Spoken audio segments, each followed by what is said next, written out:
We actually look at everything that you're doing, and one of the things that sometimes is an issue for high school or middle school is multiple lunches. Where the reason you want to have a shorter lunch is kids don't need 45 minutes for lunch. So could we do something with lunch and help you to create a lunch mod that's 30 minutes in a class that's 45 minutes?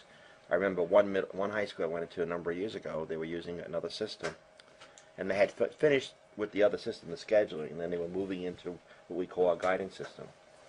And period 5 lunch and period 5 class was indistinguishable. So now they would have to go through the kids' schedules and figure out where the conflicts were. And so they said, no, we'll go back into scheduling and we can resolve that. And for them, that was a couple of weeks worth of work. So the different spell schedules are possible. So we can look at that, whether there's any issue there. And this happens to be taken from a high school. But that's actually what we did. This particular school had 8 or 9 periods. We broke it up into mods. You got classes and lunches in 5, 7, and 9. And you want to make sure that's not creating. Am I making myself clear? An academic conflict? And so you have to resolve that. And so people simply, and you don't have to, a lot of systems, you got to create everything as a mod. Yep. You don't have to do that. It's only mod we're creating here is for, this is lunch, 5, and there's a class 6, 7. So mathematically, 5, 6, 7 go together. But a 5 can't go with a 5, 6. And so that's how the thinking of the machine is used to resolve that. So in any case, I just thought I'd mention that because sometimes that could be an issue that you're looking at. Now, just a quick question. We're on an A-B block schedule, so... Yeah, same thing. No. I mean, you're really We've done all kinds of... Yes. Okay, let me close this. Okay, I'm going to show you 3 middle schools, 3 high schools. Okay, I'm going to start out with the one I did in Detroit. And just for the heck of it, I'll do a schedule run. Oh, I need to preface something first. I'm showing you schools that are complete and schools that are almost complete. Because if I showed you some of the results, a guy yesterday said to me, that's impossible, that can't be done. But it can. So I'm going to show you some schools that are 100% scheduled, elective, special, whatever, and then some schools we're almost there. Where are we? Okay. This was the school in Detroit. And that's it. In less than a second, it's scheduled 200 kids. You'll now look at that and say, that's impossible. It's AI. It's thinking. Now, so those kids scheduled, let me just do it again. I'm scheduling that entire building of 200 kids. And the machine is thinking through the process of scheduling those kids. One of those kids that's scheduled is here. And if I take one of the kids I showed you the video of before, I can say, go schedule that kid. And I can stop it at any point. And I can say, well, what are you doing? Why are you doing it? What subjects are you looking at? How are you making that decision? And I'm looking at a number of different factors, everything from that class to the section balancing, to teacher overall load, to balancing my kids across grade level, across all periods. That's an important factor because your master schedule is not well balanced. Anyway, so it actually goes through and does that. And then if it finds a thing you can't continue, to go back down that path and then continue until it finds a solution. So that's the artificial intelligence. So for 200 kids in less than a second. Now, when I first introduced this in 1982, that was 45 minutes. Why is it so fast today? Because the processes have gotten faster and faster. But the machine was designed to think as fast as it could. So literally, with very little changes to the program, although we made some improvements, it got faster and faster and faster. When I show you the next middle school with 800 or 900 kids, you'll see it take like 15 seconds. But big deal. All right, so that kid's scheduled. That's one kid. So you're not picking, like RealTime works, where I prioritize courses, right? I'm sorry? So I prioritize this is 1 through 5. Okay. So my AP courses are a 1, then Right. other major courses are a 2, then Right. elect, so on and so Yeah. forth. And I'm picking how many times to run through before it quits. I know. No such thing. Okay. You don't have to prioritize. It knows. It learns how many sections you have. It knows how many sections there are.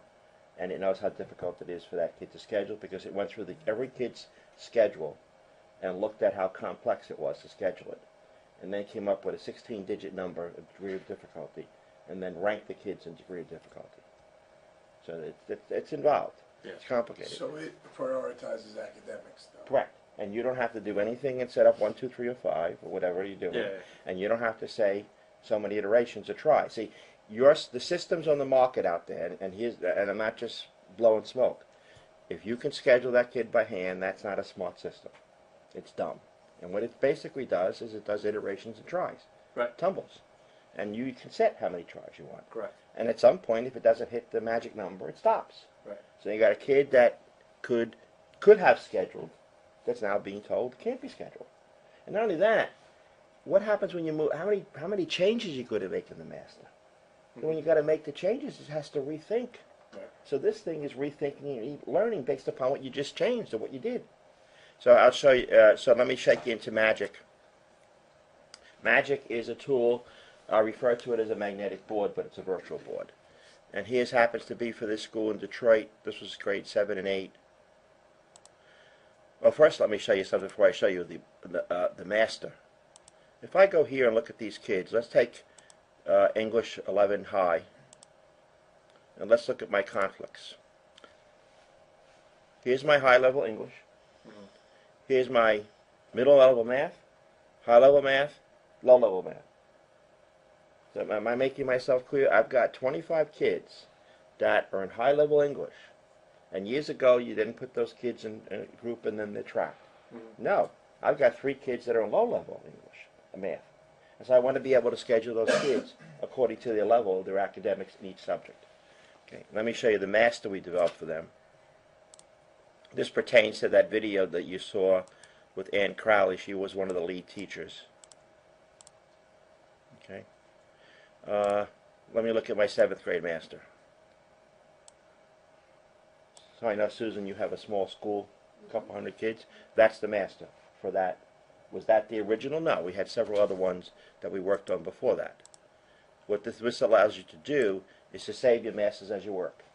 Have you made a lot of changes, put it in for a run, then come back and say that didn't work? Now I got to remember what I changed? You ever experience that? Because it's involved. So you can freeze as you go. And that's good for this year, but even if you want to look at what you did last year. So there were a number of different things. But here, what I want to explain before, Ann talked about flexibility to move. What that means here, these kids, so since we position these courses like this, they can move during the school year up or down a level without changing all their other teachers. That's the plus. So the 3 different levels of English language arts, we lined them up to be parallel. Over here is their common planning period. We put the specials there. So these 7th and 8th grade teachers have a common planning period every day, not once a week, every day to meet and discuss kids. And then there's the 8th grade filter. So you can filter things. It's like being able to get a view. Show me my math department, show my English department. That's pretty common. But show me this filter in there. And so that happens to be, and once again, be able to move up and down. Notice these periods are not contiguous. They don't have to be contiguous. Their English language arts was 120 minutes, and their math was 90 minutes. Okay, but that took a number of days and time to figure that out.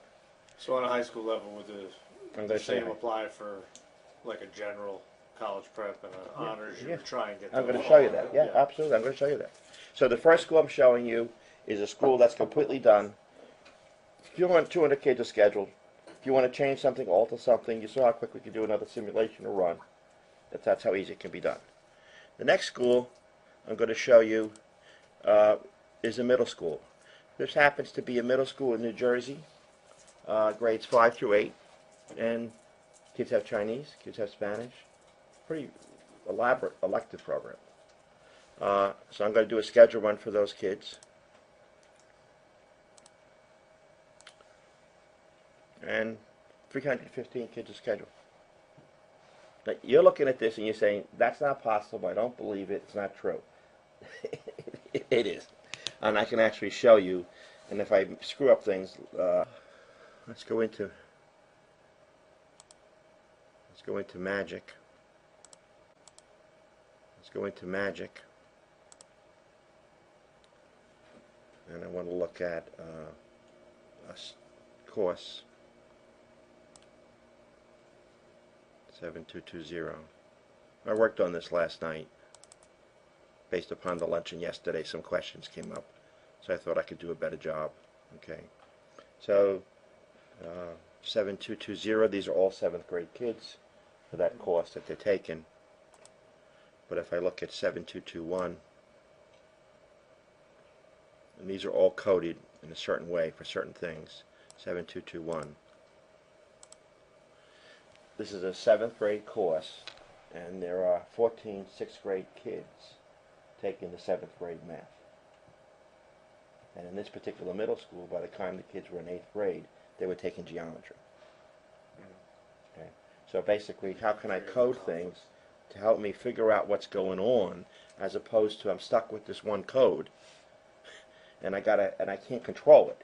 Or you can. They can say go in and do this, or go in and do this, and go. It's just so much easier to come up with a code in the cloud with us, and then put it back into whatever you need to once it's all figured out. Okay. This happens to be a middle school from New Jersey. This is when I deliberately didn't show everything with zeros. So here's a middle school. They're almost done. This will take 15 seconds to do complete. No cutoffs, no stops, exhaust all possibilities. Don't tell me a kid that can't be scheduled. And so 893 kids are scheduled in grades 6, 7, and 8. And we got 50 kids with issues. And more than likely those issues at this level is going to be a special or some things that they wanted to do. So what's the step after this? The step after we go into those kids and find out what we want to do with them and change them. Okay? And that's basically what you would do. And I can show you how you could actually do that. Let me go back to the... I didn't want to do that. Stupid me. I don't want to go to SQL. Okay. So basically that's a schedule for student. Let's look at... here's the final schedules for these students.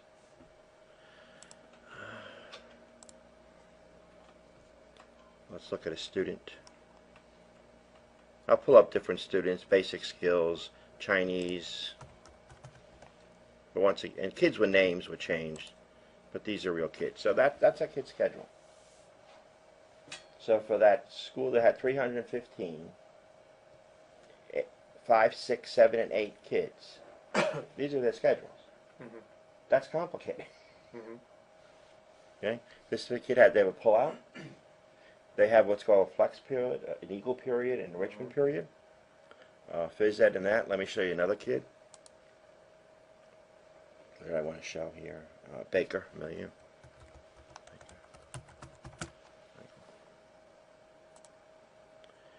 And that's that student's schedule. Right? So those are real schedules for real kids. Can you pull up teacher schedules? Yeah, absolutely, sure. Teacher schedule, anything you want. There's a lot of different tasks in here. But I'll just do it one more time, and then I'm going to go to a high school. Right. If I changed anything, it would think through the... I'll tell you a true story. One year, I had a high school upstate New York, and they were doing a double period, which would be entered as 1-2. Someone else started doing scheduling that year, and guess what they put it in as? 12. I was on vacation in Montauk, and they called me. They were panicking because they were completely scheduled, and then they realized the problem when they started printing out the kids. We put it back in, and with the artificial intelligence, and don't forget that's a pretty involved schedule. We had 43 kids we had to deal with. 43. So that's because of the power of the thinking. So anyway, this is the schedule. Let's go look at a high school. Now, this is a New Jersey high school. Grades 8 through 12. And they're completely done. Well, not completely done. There's a couple issues they got to deal with.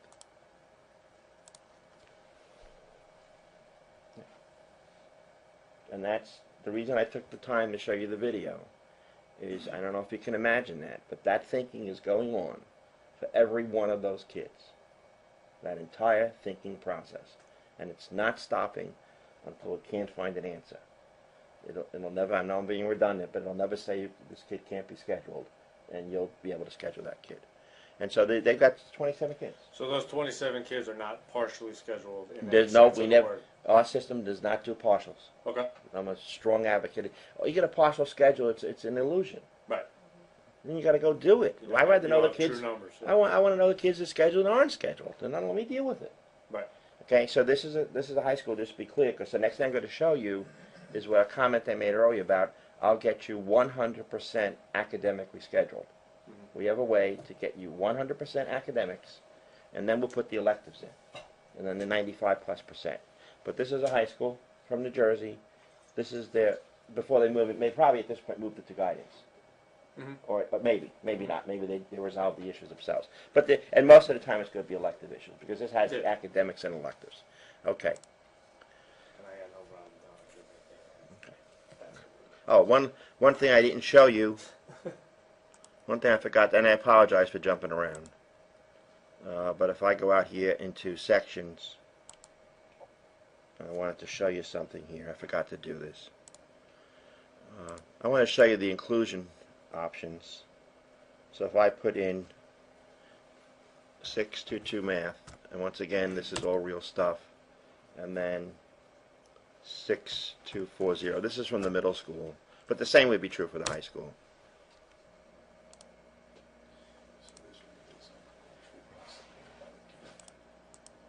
Okay. It does an excellent job of balancing. And what have we done here? I'm going to take my one section and I'm going to deliberately lower it. Some systems, your course size ought to be this consistent. You don't have to do that. You can have different sections with different sizes and amounts. Okay, and I'm deliberately lowering that. Now, when the machine goes to think, it's going to be aware of that, and then balance that accordingly. Okay, and then once again, so now these 6 kids are going to go into this period, and that's my inclusion class. And I can either leave them separately coded, or I can then merge them. The work's done.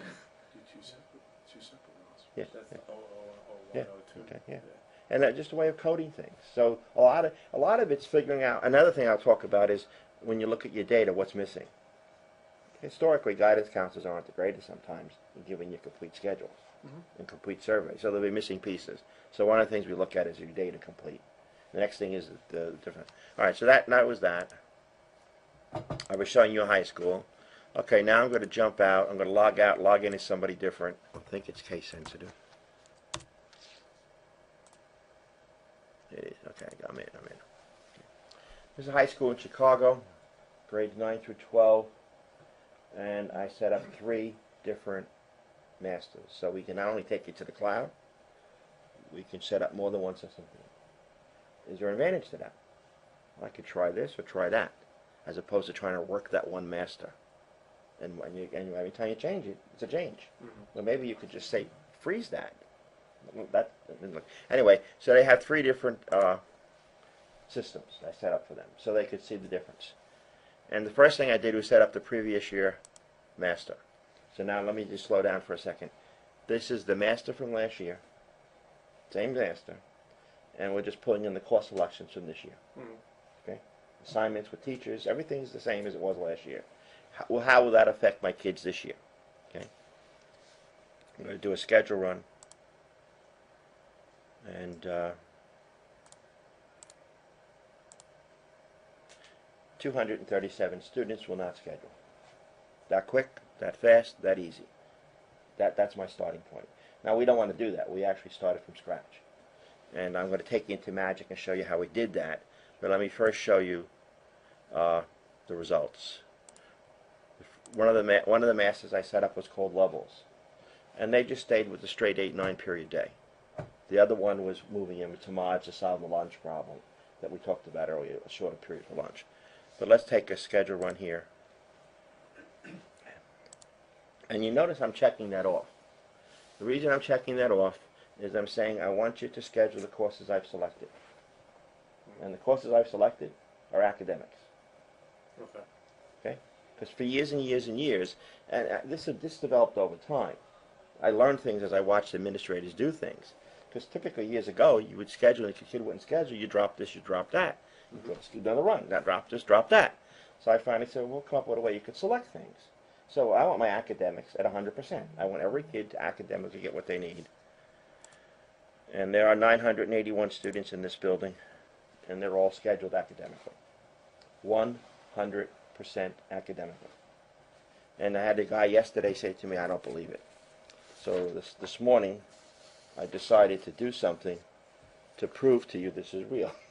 Because I know it looks unbelievable.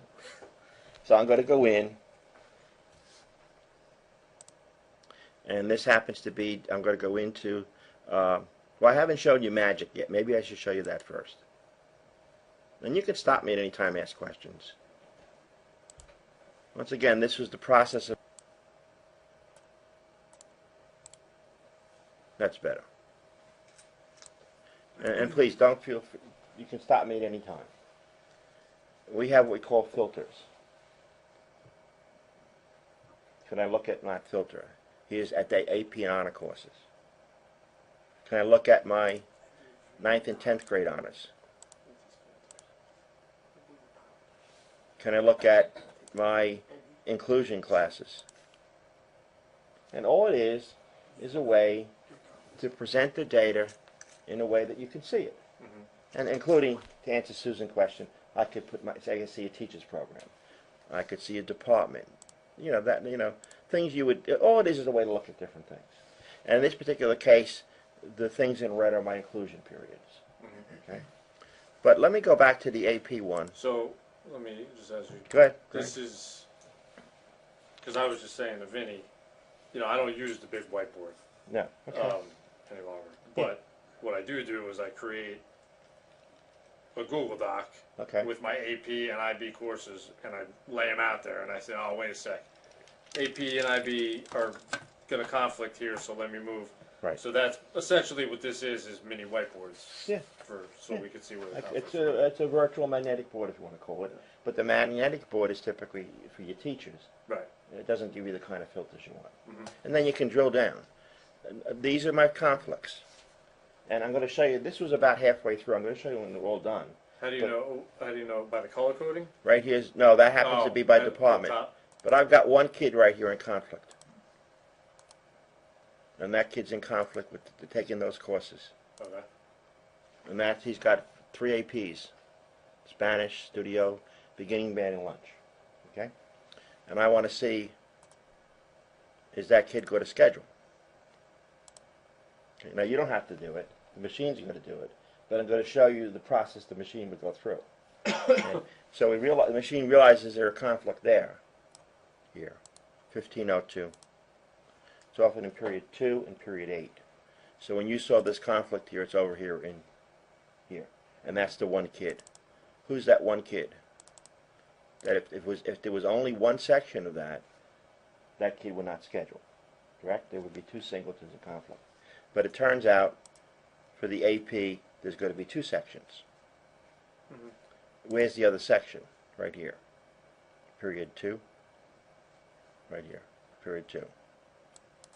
What are my conflicts? Those are all my conflicts. If those 2 sections are there. Am I going too fast? Mm-hmm. No, you're good. Okay. I want to see these kids. Not on the list. I want to see these kids. Not on the list. I want to see this kid. Not on the list. So what is that time? You don't have to do this, but this is what the machine is doing. Mm-hmm. And so therefore that kid will get put into the right English AP. And then therefore will not conflict out over here. Mm-hmm. So this kid's going to get into this AP language over here. So you're saying when you rerun the schedule, that kid will get scheduled? The kid's going to schedule. He's going to schedule because the machine knows it has to go there. Because it's thinking, not just trying. Mm. Okay. All right, where was I? Let me go further on. Here's when they were completely done.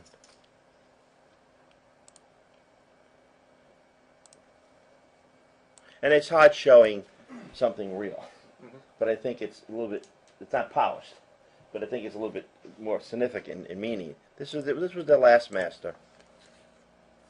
Let me say, last master at the point that they got 981 kids academically scheduled, which means they could literally say to any guidance counselor, no matter what goes on, those kids academically can schedule.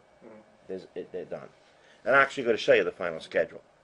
But let's look at the different filters they created. Here's credit recovery in grades 10 through 12. You create these. I need to be careful here. We decide, or you decide, what kind of things you want to look at. And then we create these. These are on-the-fly filters you create. After a while, there'll be some standard filters you want. But there's the AP Honor filter. That's where it was when we were done. Then there's the 9th and 10th grade subjects. That's where that was when it was done, including double periods for algebra. Common preps. And you might say, well, that's definitely appropriate at the middle school level. Why do it at the high school level? Well, there's value there. There definitely is. And you get teachers together from that department. And so that means anybody teaching science, I've got them. I want to work with them. Credit recovery I just showed you. But here's a big one, special ed. That's every inclusion class and every resource class. And I can actually see the now you're seeing conflicts. But when I go back out and I do this,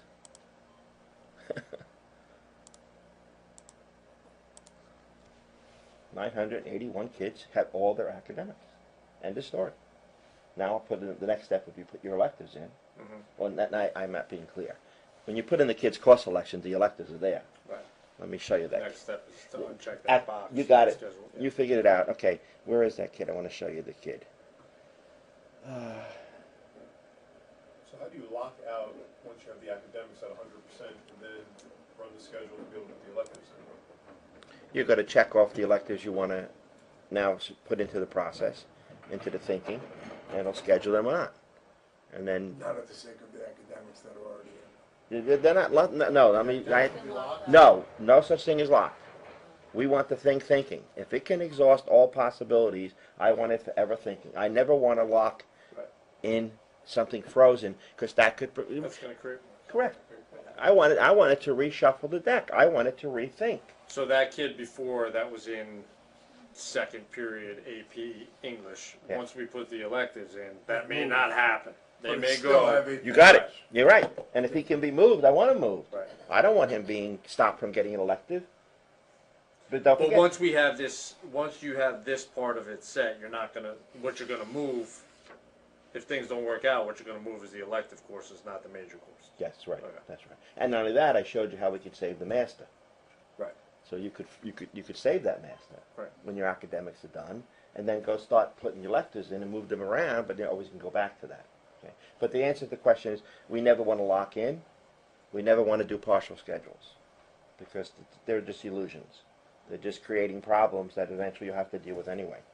Let me show you this one kid that has a number of APs. Where am I doing here? But what I wanted to show you is if I go into guidance system. Why, I know I put this here. You see? That's it. That's the kid I want. Thank you. Tell you when it gets old, your brain doesn't work as well as it used to. Okay. This is the kid's schedule at this point in time, and all his academics are scheduled. Right? Including lunch. Don't let them tell you lunch is not important. Because lunch is, and it can screw up your master. So lunch has got to go in, and this kid, lunch is in there. So he's got 4 APs. And band is often something you may not, you want in there. Right. That necessarily isn't considered elective. See, but this is different from you going through your system and pre-coding it. You're deciding at this point in time what you want to do and what you want to consider. And if you don't want to consider that, take it out of the mix. So as opposed to trying to code the whole thing and make it with all the rules and you got to set in place and then hope it works that out. But I want to go back to this kid's course selection. Now I found him. That's actually what he's scheduled into now, which could change. But most likely those APs are probably not going to change. Okay? But let me go back into the course selection. I should have left that up. I always do that. I'm going to leave that up. I don't have to close that. And that was in guidance. Going to scheduling. And run. Damn it. I told you I would screw up. Survey. This is the kid's course selection. Okay. So, am I being clear? Course selection. He's going to take imaging, and he's going to get band. No, journal. Yeah, journal. Yeah. Those are his or her 2 electives. But if I go into guidance, at this point in time, that's what he or she's scheduled into. Okay.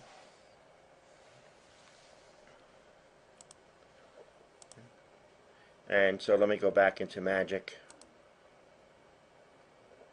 So we take you from start to scratch with your master. You literally start from scratch. And so typically you would at a high school level, you'd look at your APs and honors. But then equally important, at some point you got to look at your specials. And that can be as big of a problem as anything else. And then work out the specials. And then we go into Magic and we look at what you've done before and then we place it where we think it'll work this year. And the whole time you're doing that, it's giving you results. But let me just... Now, the Magic system, if you're starting from scratch, that gives you an idea of where it would work best, or you have to create something first and then... No, you have to create nothing. All we need from you is your course request and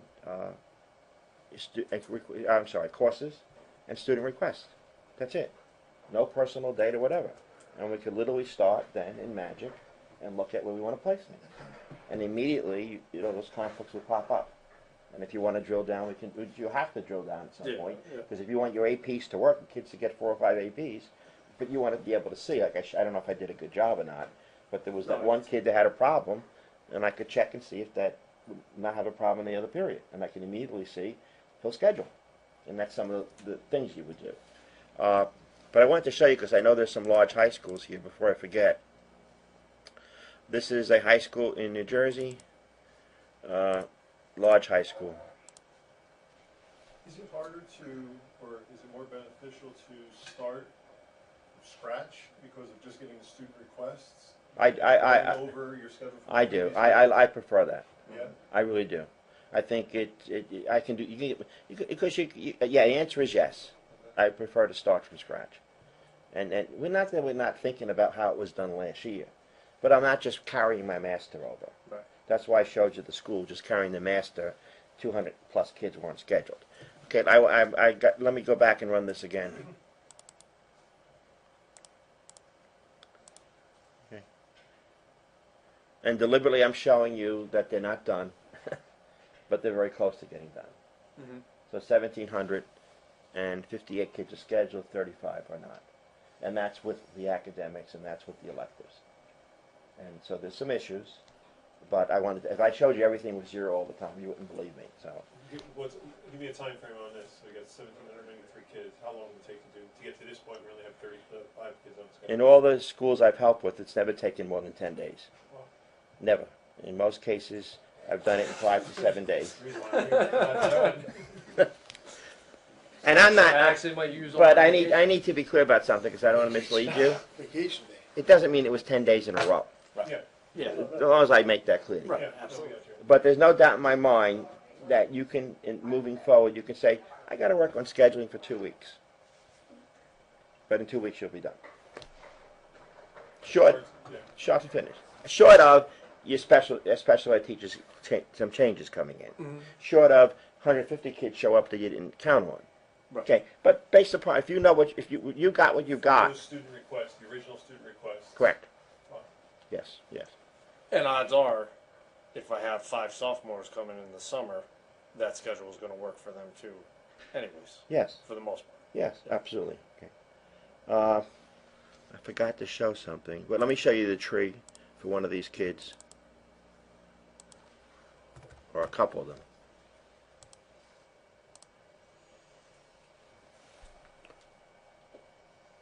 and I need to explain something. When you saw that schedule, those 1,750 kids, it did it in 2 or 3 seconds, whatever. What I did is we sent to an output file what it did. The thinking. See, the slowest thing for any computer is I/O, which means displaying things. Its memory is the fastest thing it can do. Mm-hmm. So we ran the program. We send what it did to a file, a text file, Mm-hmm. and all it's doing now is displaying what it did and showing you what it did. Mm-hmm. But this is not the actual running of it. It ran and did it when I showed you the 2 or 3 seconds. Anyway, and I can stop this at any point, and I can say I went too big. What did it do and why? You see here it's looking at how many seats. You see here it's looking at grade level. Here you see it's just looking at school load. Why is it just looking at seats in a class or seats in a section? Because I have to look at other things besides just a class. Mm-hmm. Once again, if I've got multiple grades, I've got to balance those grades across all periods. If I've got a school load, so many kids in the building, there's only so many rooms. I've got to balance that across my periods. Which if you've done scheduling, you realize that. But what happens is the other systems it's not built into the thinking. They're not even thinking. They iterate. At best, they balance by section. That's the best you'll get. It's not looking at these other factors that we looked at. But anyway, so here is a kid. Okay. And remind me to show you that when I showed you 981 to 0, I'm going to deliberately change something, and you'll see 3 or 5 kids won't schedule. I just want to remember to do that. Okay, so that kid's scheduled, and that's the schedule. And notice how the PE, for a lot of New Jersey schools, the PE lab health is a problem, and getting that well balanced. And so notice how it's putting. Used to. We changed our It time used to schedule. be, but now it's a different problem. Okay, but I designed the system that you always exhaust something in the period before you go to another period. Does that make sense? Mm-hmm. Don't move kids into a fall spring and one in the fall and one in the spring in a different period. If it's available, I want them in the same period. I want them contiguous, because then I'm using up a period. Does that make sense? Yeah. There's only so many periods in a day. I can't use them up. Yeah, I actually said to him this past year, I said we really should start thinking about making our electives. If you take sociology, you have to take government law. You don't have to, but you could have either one. They could take one or the other, or not, or both. But if they are taking both, I want to fill that period. Right. And the same thing true. What made me think about that is same thing true with PE and lab. Mm-hmm. If I'm going to have a lab and a PE, I want that lab fit in with that PE. I don't want that going to a different period, because I've eaten up a period. Mm-hmm. Some of this stuff makes sense. And if you think about it, it makes sense. But if it's not built into the system, it's not thinking about that. It's not thinking at all. It's iterating. Anyway, let me continue. Oh, this is done.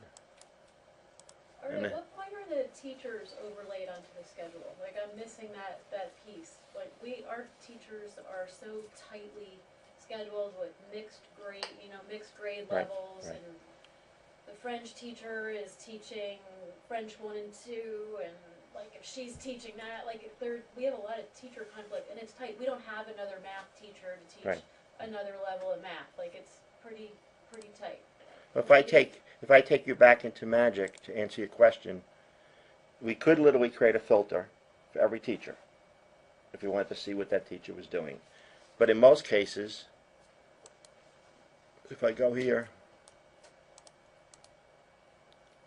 I can look at my department. Let's take English department. And I can see what's going on with that department. Now, obviously, this is a larger school than yours, but I can literally see what's going on with that department. If I went back to the previous one, let me go back in time. I'm going to go back in time to where they were about midway and see what the teacher thing looked like. It's probably not as developed. Okay, so as you're placing things, and notice on the screen I'm not showing teacher names. In many cases, we'll build initially just by laying it out. Mm-hmm. And then we'll add teacher names in. I don't have to have this locked into any teacher. That's another thing that's important. But here's where we were early on, Susan. And then as I change things, that's going to come up. And then you can literally say, I want to look at this, this, and this, and create a filter just for that. None of these filters are predetermined. So that the filter would prevent the teacher from being assigned two separate classes that only he or she could teach in the same period of block. Correct, that's right. And we will not allow, the system will not allow a student to be in conflict, will not allow a teacher to be in conflict. It'll just stop you. That's the old, I think I told you the story earlier about 400 kids affected because there was a typo error when they were typing the data in. The system will not allow it. Teacher cannot be in conflict, the kid cannot be in conflict. Doesn't allow it. Ooh, I wanted to show you something. I think I found it.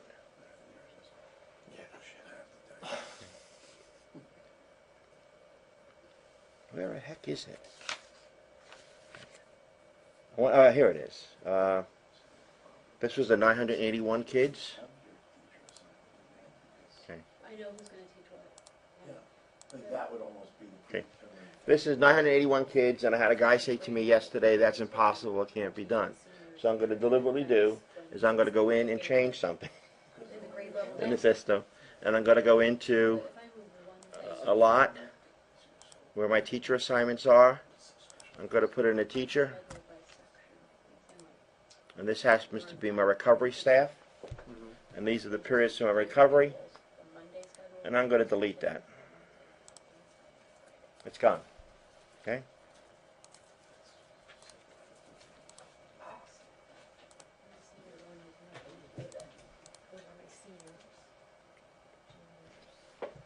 That sophomore and those two seniors will now not get the recovery credit. So that created those three conflicts. We needed two. Correct. We needed three. We needed two sections, and we needed that to be placed. But I just want to show you this is real. I don't know what I can do to convince you, but it's real. Okay. What else did I want to show you? How are we doing on time? We're doing great on time. I believe you. I would like you to be able to schedule this gentleman, Rich, to keep his kids on one side of the highway. I've been thinking about that, so they don't have to go back and So going back to what we talked about in terms of teachers. Yes. Okay. So one of the strengths that I brought to scheduling Yes. was teachers have strengths and teachers have weaknesses. Hmm. So Yeah. I have an individual who loves to teach Right. English 1 all through the day, Okay. but I have somebody else who loves to do English 1 and English 4 honors. Okay. How do you how do you account for people? Like if you Well, understand wait. what I'm saying. Like from No, I understand. You have to be able to eventually place those sections with the teacher. correct. So the starting point is how many sections do I need? Then the next thing it step in the process how I do it is where's the best place to place those sections. Okay. So most those kids get into what they need. The third step for me is now let's assign it to teachers.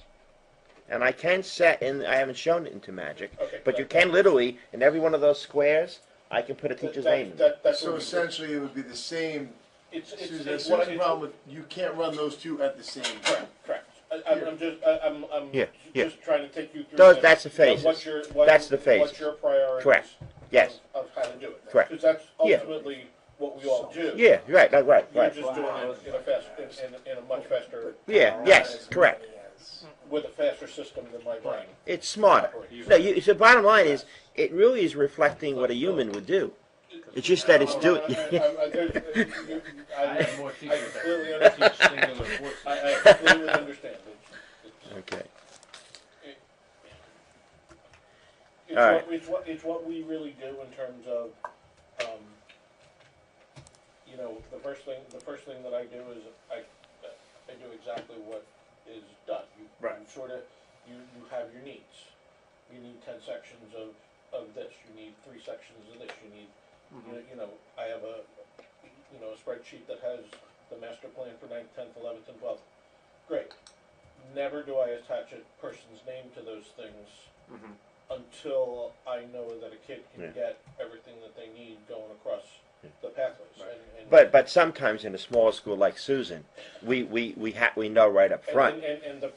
Correct. And once you when you start talking about smaller numbers, you tighten your parameters so much that you just end up hitting a brick wall. That's why I Yeah. sort of like doing what I do. Yeah. Because I No. don't really hit too many Yeah. brick walls. No, Right. no, I no. can get around the brick walls. Yeah. You have real brick walls. Yeah. You end up with I don't have another person to do what I need them to do. Right. Right. So then I go to the person to the sheet that has everybody's name on it, and now I know. Yeah. I have this many of these things at this period. So now where's that going to fit in? And it's just a massive jigsaw puzzle. I'm thinking what Art's saying is that his computer brain is faster than mine moving.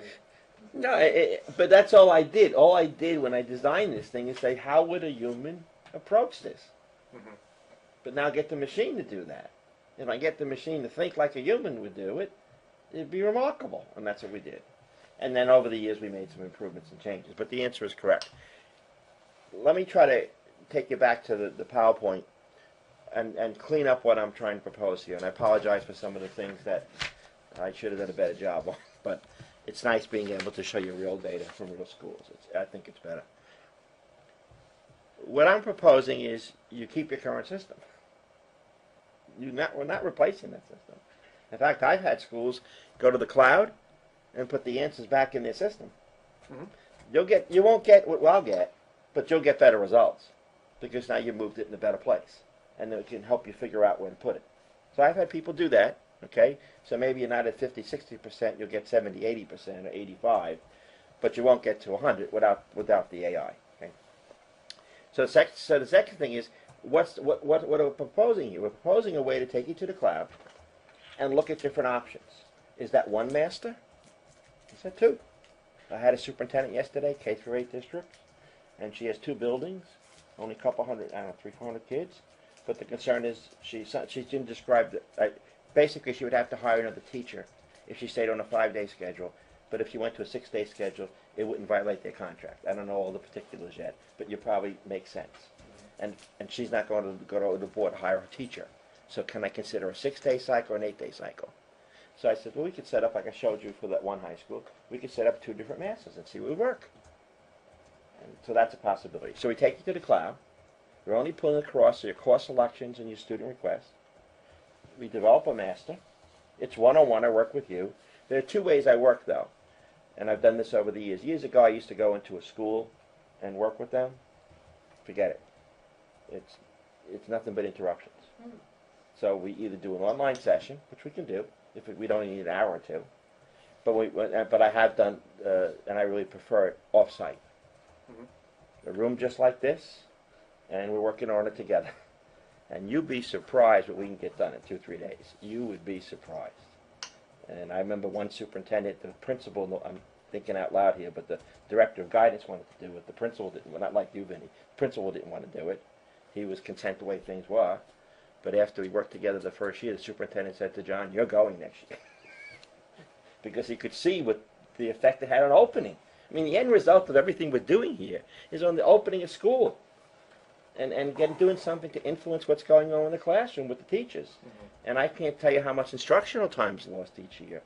It's really hampering things. Anyway, so we take you to the cloud. We can take your current master, or consider changing things, days, period codes, whatever you want to do. Set it up. You don't set up anything. We set it up, or I set it up. So we'll set it up. You don't have to worry about anything technical. And then once we've got your courses and requests, we set up your period structure, whatever you're using, and then your day cycle, whatever you're using, and then we're ready to go. And then we work on the master. And then when we're done, depending on how many days it would be, then the data goes back into your system. And I showed you the auto change process, and some of our schools will actually finish the scheduling process, and then for some of those few kids that are still not scheduled, they'll use auto change to finish the possibilities. I don't think I showed you that. Let me go back out and show you that. I apologize. Let's go in. Where do I want to go? Auto change. There we go. Go back into my middle school or high school, doesn't matter.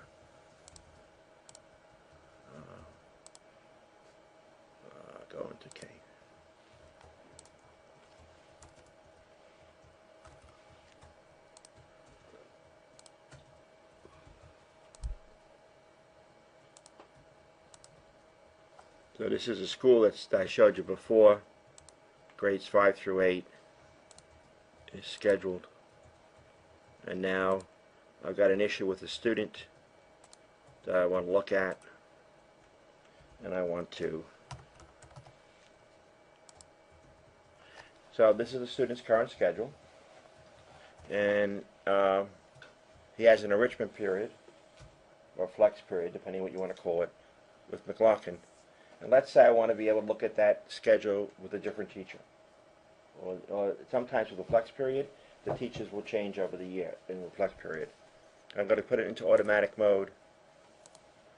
And now, using the artificial intelligence, I'll say, what other possible schedules are out there for that kid? There are 10.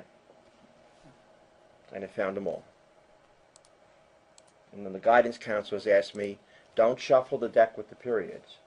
Just keep the periods frozen and change the teacher's name. So I can see to get the teacher I want. And so maybe, here it is, one back. I now have this triple E with this science teacher. So now his enrichment is tied to his science teacher. This is an example of something you could do. So all that's doing is giving you the possibility to change things. And now, however, if I don't like, this is important, if I don't like that, and the parent says no, or the kid says no, original schedule is not lost. That's kept frozen in time until you actually say, select those possibilities. That's called the auto change. So even though the scheduling is processed, your academics will get to 100%, your electives will be 95+%, and then if you wanted to work out those remaining few kids, you could do something like that and then move it into the system. So then once the system is done from a student perspective or from a mass school perspective, and then you're manipulating schedules within, during the school year, that's still going to be within hours. Within your system. Yeah. This So this you would pull be it out. this would and then be put it back in. this would be at the point you Put it turn. on a Oh, mass correct, scale. correct. Right. Yeah. At some point it goes in. You know, when I say Yeah. to you, I'm done with the Yeah. master. I'm not tinkering See it? around anymore. Yeah, like August 1st. Yeah. And just so you know, there's ways to get data. All your systems today, whether it's Power School, Genesis, RealTime, they all have APIs. We can get the data out. Old-fashioned CSV file will get the data out. But your worst-case scenario, if you can print it, I can capture it. So we can do it. So here's the plan. Following this meeting, I would follow up, not this week. I have 3 luncheons this week. I'll give you a call sometime next week. And that's free. There's no charge for that. And what I'm trying to do there is figure out learn more about your master. If there's anything you want to put together, want to share with me, and we'll spend an hour together, and I want to get an idea on what's going on with your master. Okay.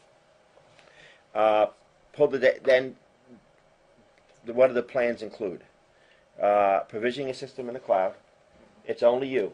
It's your school, nobody else. Can I take a picture of that? Yeah, sure. I can send you the slide too. But take a picture. Just so we have. Yeah. There's no charge for hosting it.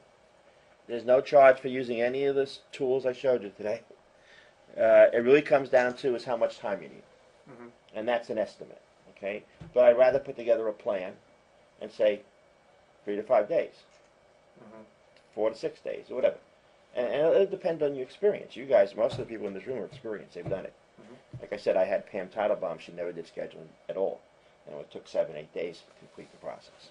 And so basically we put together a proposal, and then we do offer a fee for any referrals. So if you're a high school and you refer to a middle school, or you refer to one of your colleagues, I'll give you a $500 credit. We'll reduce your price, whatever it might be, as a referral. And that's pretty much what we're offering. It's a plan. That's why I had that original slide. So then it's not a not product. based on student enrollment. No, it's all based upon how many, me looking at what you're trying to do, and based upon 30 years experience, estimating, and keep in mind, if I estimate 3 days or 4 days and we only use 2, that gets rolled over to the following year. That's how I work with schools for years. But most, I'll give you go back to Pam. First year, I think 7 or 8 days. Second year, first year she had no idea what I was doing. She never did scheduling in her life, unlike you guys. Second year, I think she was at 4 or 5 days. Third year, and she said the first year I had no idea what you're doing. Second year, I began to figure it out. By the third year, I finally understood it. But then before she retired, for the next 3 or 4 years, she kept 2 or 3 days every year in a budget. And every year they try to cut it out. And she said, if you want school to open the way we've been opening school, Right. that's why I showed you those comments before. You want it to open, I need that time. Because guess what? Masters change. Right. The population changes. Teachers change. You could have a retired teacher and now who did these things really great. Now I got a different teacher. Who's going to do it now? So it's a constant changing thing. So it's a plan. You're not buying a product, and it really comes down to I'm retired now, and if I can help a handful of schools with scheduling, I like doing it. I like the puzzle. I like the challenge. So the plan, am I reading this right? Yes. $29.95. That's starting it. Yes. Okay, and then the rate is $9.75 or $14.75? No, what I'm trying to do is I'm trying to get you to buy a plan Mm-hmm. and build into that plan so many days. Okay. Yeah, so the plan's 3,000 plus. Yeah. plus But you whatever. might be a basic school, and I might say we need 4 days. Mm-hmm. Basically, from what I can tell you right now, most of the guys in the room you're a basic plan. You might have to go to average, 5 days, but it depends. I'm not going to know that until I know more. Mm-hmm. I need to see your master. I just want to get make an assessment, a good judgment on how much time I think it's going to take. And every time I've done this with a school, I've always overestimated. But I'd rather have that extra day or two. I'd rather have that. Because I don't want to be going back to the superintendent of the district and fighting for more money. You don't want to do that. You want to say, this is what I need, and I'm covered. You're covered. There's no cost for the product. We're hosting it in the cloud. We're setting it up. I'll set you up as users. We'll work together. 2 ways you work together. Online, and then the preferred way when we can, and we have to build in maybe 1 or 2 days for that, on-site, off-site. And it's nothing more than renting a room like this. And the first time I ever did that, the principal said, I'm always going to do it. Because for years and years and years, we went into schools and tried to help them. Right. And the first time we took them off-site, because I got frustrated, I'm going to do this every year. And in 2 or 3 days, we had it done. He was very experienced. So he knew, like you guys are. You guys aren't rookies. You know what you're doing. You have first-hand experience. Unlike I get an AP who's ever done scheduling in his life, and he wants to know why the computer can't figure it out. He doesn't understand that you laid out and indicated where you want the stuff to be. All it's trying to do, and then it's also tumbles and tries. It's not thinking. Right. So anyway, but I appreciate you coming today. I will follow up next week. Give you a call. We'll chat a little bit. If you want to email me some information to share in advance, and we'll talk. But it was basically coming up with a way to work together. And really, what you're compensating me, I make a little money on my hours and time. I won't get rich doing it. But it's nice. Either. It's nice. Nice to do. Thank you, Art. You're welcome. Appreciate You're welcome. having us. Appreciate it. Thank you for coming. Safe ride home. Anything you can think of in follow-up? When I do call you, let me know, and I'll have my system set up, and I'll show it to you. If you need me to look at So something. you're the contact person, you're the person we'd be working with? Yeah. Customer Dr. service Brock, would be I do it all. Art. I do it all. I work directly with you. Okay. Dr. Brodsky does New York City, and I'm doing New Jersey because I live in New Jersey. But the headquarters, my son's company's in Texas, and that's in case I want to change something. He does the technology, and I can change it, but he's better. He's got a master's degree in computer science from Carnegie Mellon. I learned everything. I'm showing you the hard way. What But- was his degree in when he worked out? Information decision systems. Oh, got it. Information decision system. He was looking at 2 schools when he was going to college, and one school said, this is the operating system, this is the computer, this is the language, this is what you have to do. He went to Carnegie Mellon and said, doesn't matter what system you're using, doesn't matter what language you use, doesn't matter what operating system you use. We want you to design systems to help people make decisions. So go to Carnegie Mellon. That's where he went. Thank you. Thank you. Thank you very much. Good luck, everybody. Send my regards, please. I will. See you at breakfast. See, it's not right, yeah. Good luck. Thanks, Eddie.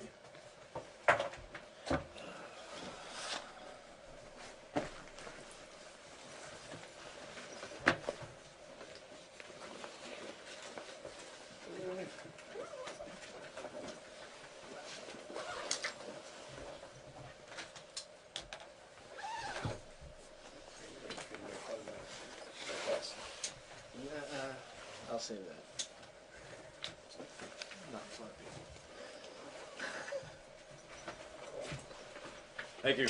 John, Be in touch. I nice appreciate meeting, it. nice meeting Meet you. you. Nice to meet everybody. Yeah, same here. Nice meeting you.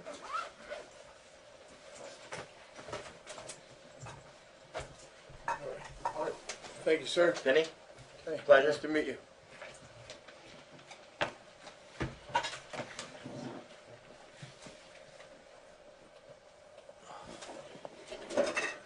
Thank you. you're welcome. Appreciate it. We'll be in touch. Okay. All right. Thank you very much, sir. You're All welcome. right. Appreciate it.